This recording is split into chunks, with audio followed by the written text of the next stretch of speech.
Welcome back, everyone. Guess what we're going to do today? If you remember from the last episode, told you I would take you inside Kindle Direct Publishing to show you what it's like to publish a book. Now, it's going to look just a tiny bit different because this is my Kindle Direct Publishing account I've had for, oh man, I don't know, maybe 10 years. I've been publishing Kindle for a long time, and a lot's changed.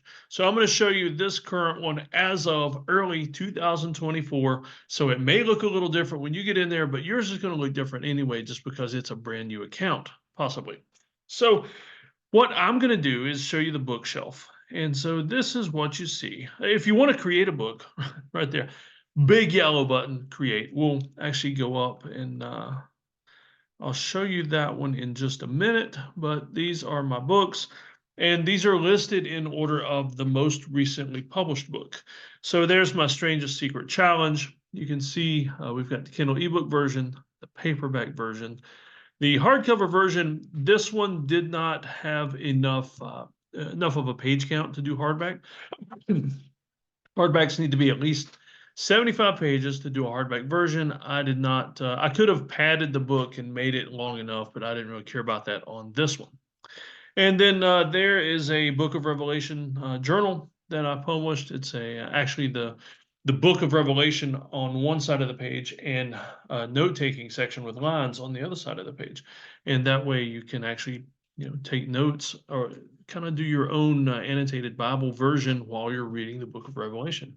I've done that for a few Bible books right now, Genesis, Exodus, Revelation.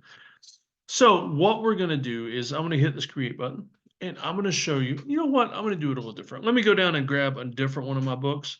And that way I can kind of walk you through the process. I'm trying to find a good one that would look good. If I pull up this book, I can actually show you the process itself. All right, so here's a workbook I wrote for the book called Fix This Next by Mike Michalowicz, the same guy that wrote the book Profit First, which is actually where a lot of the lessons, Travis gave us his version of a lot of the lessons from Profit First. Travis's lessons being much better because they're more spiritually based. But Mike Michalowicz wrote several really, really good business books. I wrote a workbook, How to Guide Yourself Through the book, Fix This Next. So I'm going to open this book up, and what I can do, if you see I hovered over the three dots right there. If I do edit print book details, I can actually take us through the entire process. And in the end, what I'll end up doing is republishing my book. It won't matter much to me. It's just going to republish the exact same existing book. And so it'll at least just show you the process. And let's see, while the interwebs are working, finding the page. I think there we are. All right, so when you hit the create button, now one thing you're going to notice is that all this is going to be pre-filled. When you hit the create button, you're going to have to fill in all this stuff yourself. And a lot of it, I'll show you along the way, I create templates for this. And that way, because I publish so much, if you're only ever going to publish one book, you may not want to worry about templates and things like that. But if you're going to publish more than one, definitely do templates. And so I create a document in Word. It's in the file for every book, and it's called description. That's just my title. And so in there, what I have is the book title, the book description, my bio, all the information that's going to go into these different pages. One of the reasons I do this document called description is because I will publish this one book. Remember my copy, paste, repeat formula. I will publish this one book on KDP Amazon. I'll publish this book on Etsy. I'll publish it on Teachers Pay Teachers. There even be a few other websites, more industry related, where I will publish these books. And so I don't want to have to type in all this every time. Like this book right here, for instance, I don't want to have to try and spell Michalowicz all these different times because I'm going to spell it different ways by accident. And so that way I create this description document, this template, save it in my book file, and that way I can copy and paste every time. So there's the book title. If you want to create a subtitle, that's fine. It's optional. I never create subtitles. I don't like them. I like to put, like you'll see in my book title, the subtitle's actually there. The Make the Change That Will Change Your Business. That's a subtitle. I put it up there because I want it to show up more prominently on the Amazon search pages. This book is not part of a series. If you have books that are part of a series, you can actually create a series right here, and it's really easy to do. Especially if you, let's say you're writing a series of novels, definitely include them in the same series, because when people search for them, they can actually pull up the series page and it'll pull up all the books in that series and they can see what order they go in.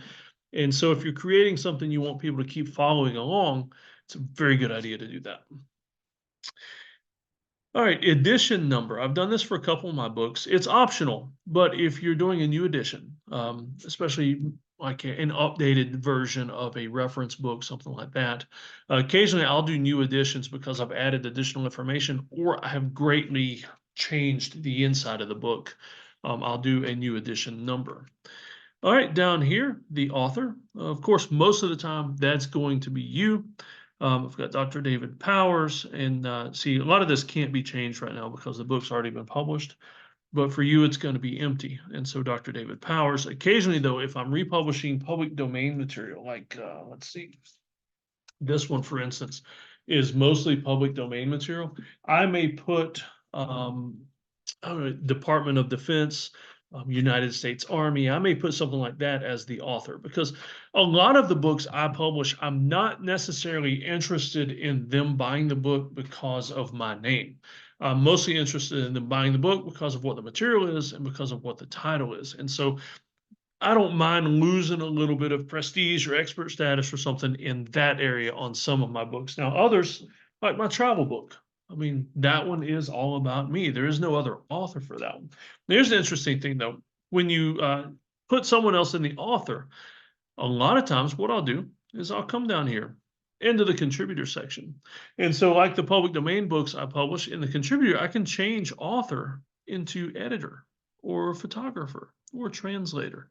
And that way I can put my name in right there. And that way you do, even if you're not doing it for prestige, you do want your name associated with the book, because that way it'll show up when people do a search for you. It'll also show up on your author page, which is the website where Amazon collects all the books by that same person. So in other words, if I pull up Stephen King, it's going to pull up all the Stephen King books because that's his author page. And so you do want your name associated with it in some way. It just doesn't have to be as the author, depending on what you're publishing.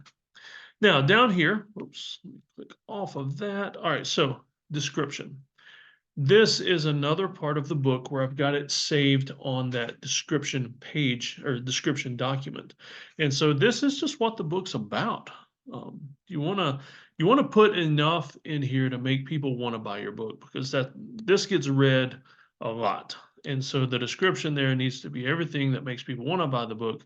I always include my bio if it's relevant in this section. So about the editor or about the author, and then it's my bio. And so you may want to do the same. If chances are, if you're writing a book about something you're doing, you want your bio here because you want people to realize that you really do know what you're writing about. You're the person to consult for this thing, and you're the expert. And so they need to know why you're the expert.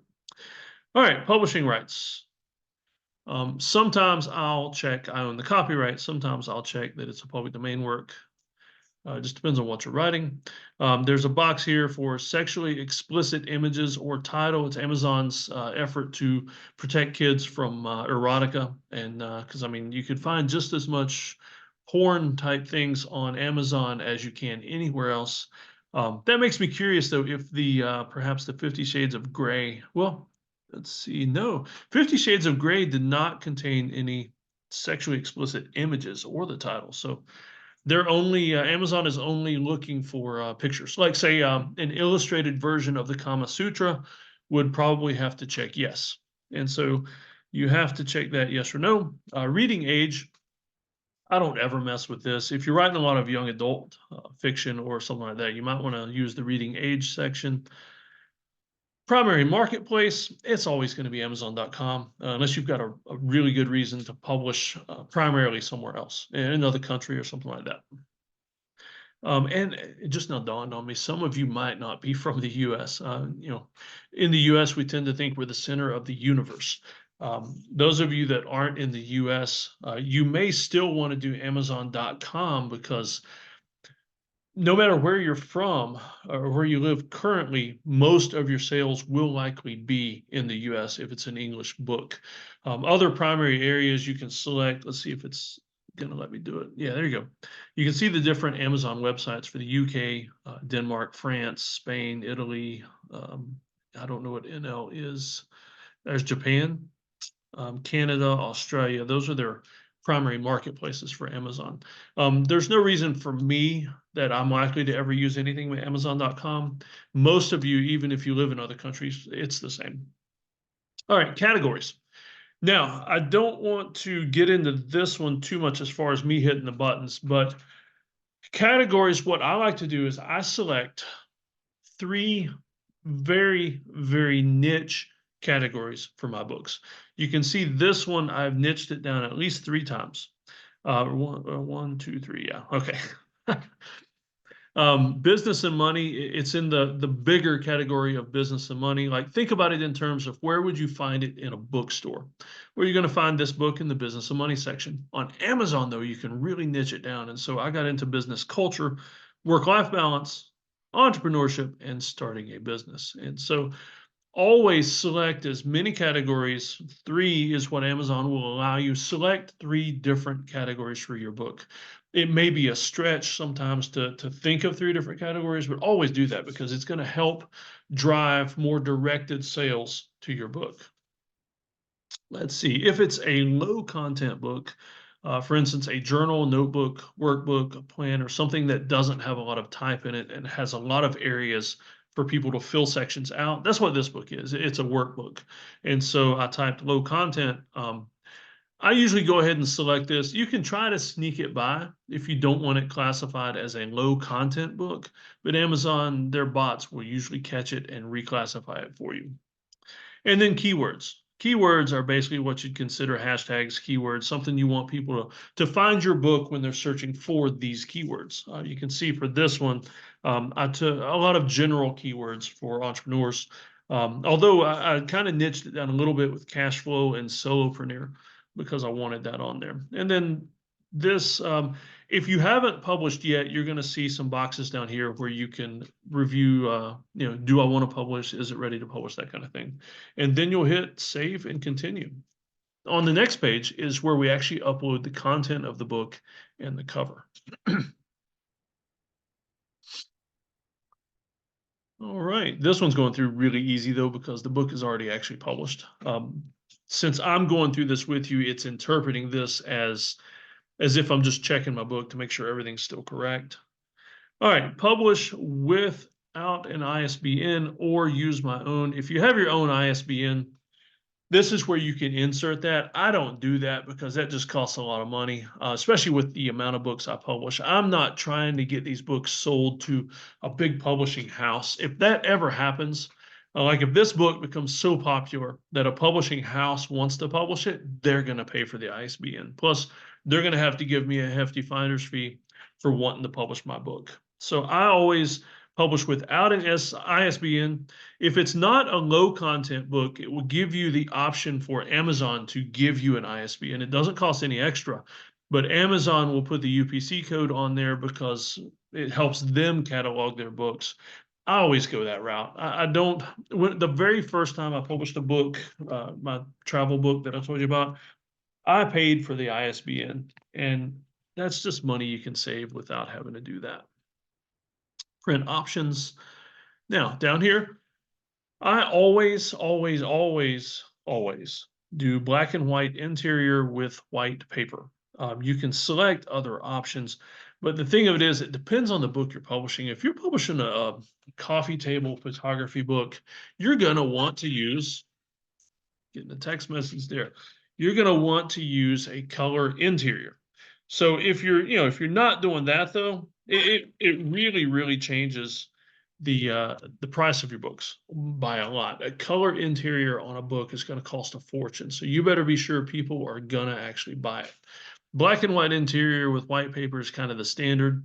I don't know any reason you would go with cream paper.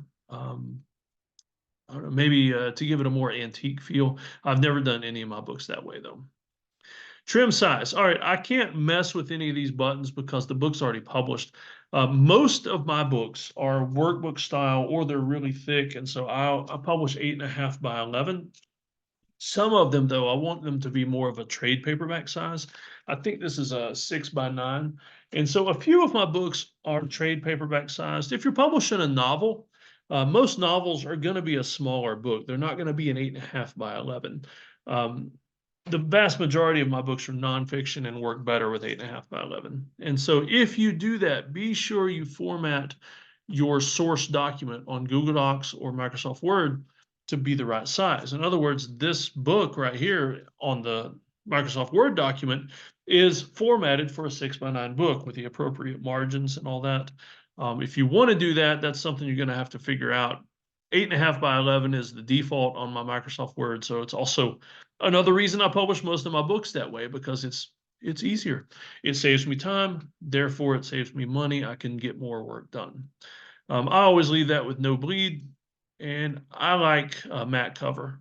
You can select a glossy cover if you want. I mean, actually, these are all matte covers, but see if I catch the glare just right, you can see that it's still pretty glossy. Even their matte covers are pretty shiny. All right, upload manuscript. So if you're uploading a manuscript, if I had a new one, a revised manuscript, I could click this button and upload a new one.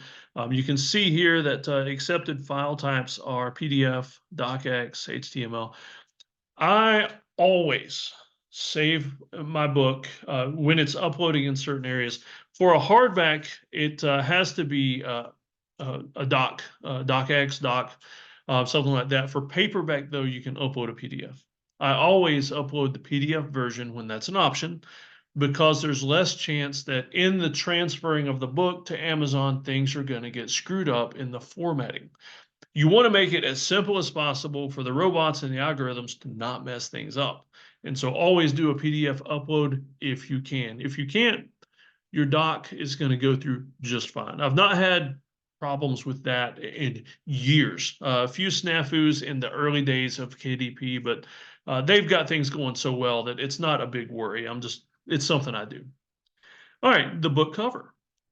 So you can actually really get into the sizing and things like that of formatting your book. What I do, though, because I like it quick and easy, I design the book cover on Canva, like I showed you in the other video. I don't worry about the back and the spine or any of that. I let Amazon do that. There's a section on here, and see, you can upload a cover you already have, a print-ready PDF. That's a lot of work. Or if you're paying somebody to do it for you, that's fine. But if you hit the button right there and launch Cover Creator, Amazon already has the templates. And because you uploaded your manuscript, they already have your page count as well. So it knows how big the spine is going to be. And so what I do is I have that image I created on Canva. That image, you can see it's really small right there right now. I'll show you using this one. Yeah. All right, so the image I create on Canva is the front of the book. And you can see that on the Fix This Next. The spine is done for you. You can change a couple of things on the spine, but not much. And then the back. The template is set up for you to do the back of the book. And like I say, you can see it's small right there, but Amazon will do the ISBN for you. You can upload a picture for whatever you want. Some of the books I have a picture of me, and that's actually my bio right there. There's no bio on the one on the screen. Sometimes I include that on the back, sometimes I don't. This one it's a prepper book, and so I wanted my bio to be there because maybe they're going to check out more of my books. And then this is the description. Now, you remember that description document I told you to save on your computer because you might use that information again? Well, guess what? Copied and pasted. This is all the same information that's on the Amazon search page, the description of the book. And so that all goes into the book cover. If you want to do it quick and easy, launch the cover creator and let Amazon do all the work for you. This is new, is that Amazon has started doing, they ask you if it's AI generated content. I don't use AI for any of my content. If you do, I mean, it's not necessarily wrong. I enjoy the process of writing and formatting and all that. That's just something I enjoy doing and something God gifted me to, a passion that I just enjoy. So I don't do that. Launch Previewer. When you're uploading your book for the first time, you're going to have to launch the preview. And what that does is it pulls up a digital version of your book on the screen, as if it's laid open. So you can actually see this page and the page beside it. And so that will tell you if everything's formatted correctly, because when you see this previewer, you'll see the book just as it's going to be printed. And so you'll be able to see all your images, the margins, what the font looks like, how big the type is. And so that way you can preview it. If you don't like your book the way it's turned out, you can go back to your original source document on Word or Google and redo it. And it's easy to do it, just a little more time. You redo it and you resubmit it. That's all you have to do. However, if you're happy with it and there's no mistakes, nothing's like off the margin and on the outside of the book, that kind of thing, it'll give you an option to go ahead and approve the preview, and that brings you down here to the summary. And I don't worry about this. That's just printing costs. It tells you what it's going to cost for Amazon to print this. And so now save and continue. And it's going to take us to the last section where we price the book and list it for sale. All right, that is successful. And now we are getting ready to see how much money we can make off of this book.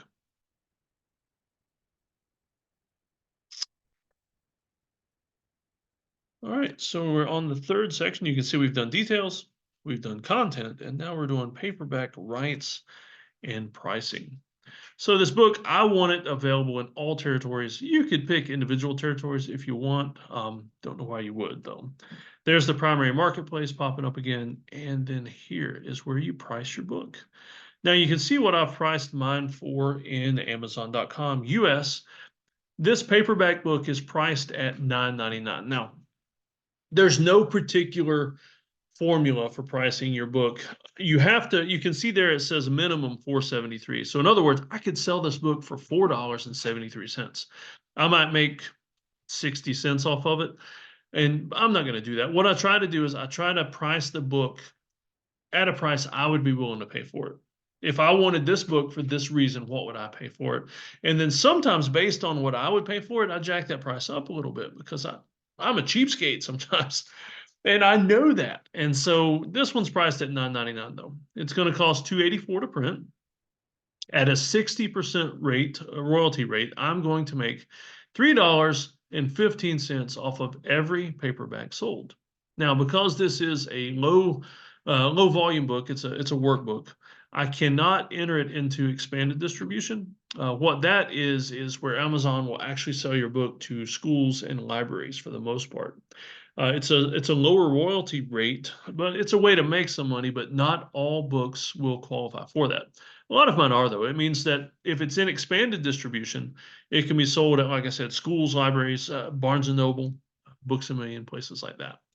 Now, when you enter your price in here for US dollars, it's going to automatically calculate how much money you'll make in other countries. And so you see in the UK, I will make 2.6 pounds, I assume. In France, what would that be?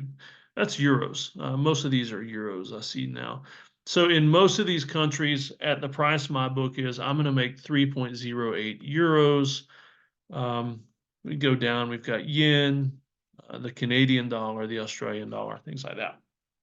You don't have to worry about any of that, though. Amazon will compute all of that. And then when I come down, I can request a proof.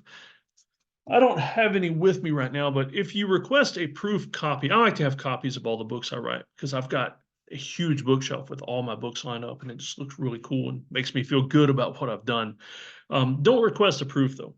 Order author copies straight from the KDP page, because if you request a proof, it'll save you a few pennies because the proofs are cheaper, but it will also, right across the front of the book, a big stripe that says author proof only, not for sale. To me, that looks ugly on the bookshelf, and so I don't order the proofs, I order the actual author copies.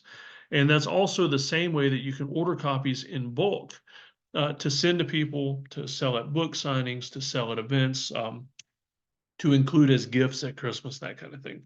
So now that we've gone through the entire process, we're going to click this button right here and publish our paperback book. And this is what happens. It's saving, saving, saving. In a second, it's going to take us to a page that says I think, 72 hours, you'll have information on whether or not your book is published or not. Let's see. Okay, it didn't pop up because that book had actually already been published. Oh, wait, there it is. There it is. Your paperback has been submitted. It'll take up to 72 hours to get approval. And then what it does is it also, well, that page went away, but it gives you the option of publishing it in other places. Now, here's the thing. If you want to also publish your book as a Kindle ebook, I didn't publish this one as a Kindle because it's a workbook. It wouldn't do anybody any good to have it on Kindle because the book is meant to be written in and take notes and draw pictures and things like that. So this one didn't fit that format.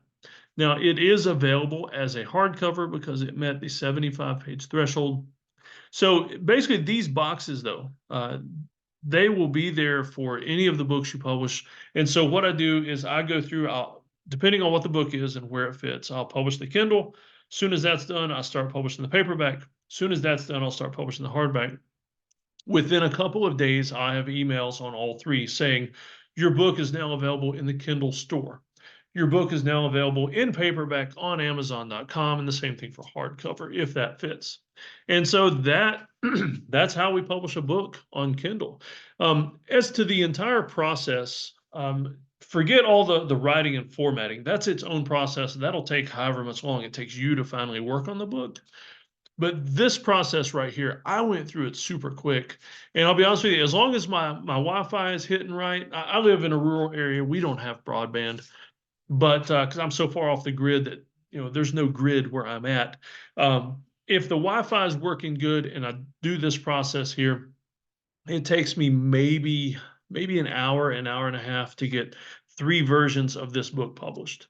And that includes waiting on some of the parts. Like when you upload your manuscript, it takes a little bit sometimes to upload your manuscript or to upload your book cover. And so including all the waiting, I mean, an hour and a half, and I got 3 versions of a book published. So I hope this helps. I hope this process was pretty explanatory, the way I went through it. It's much easier when you're actually doing it for yourself. So stay tuned for the next video, the last one in our series, and I'm going to talk about marketing and a few other areas where you can publish your book and a few tricks that I do to help make more money off of my book. And now for that elevator music that everyone loves so much.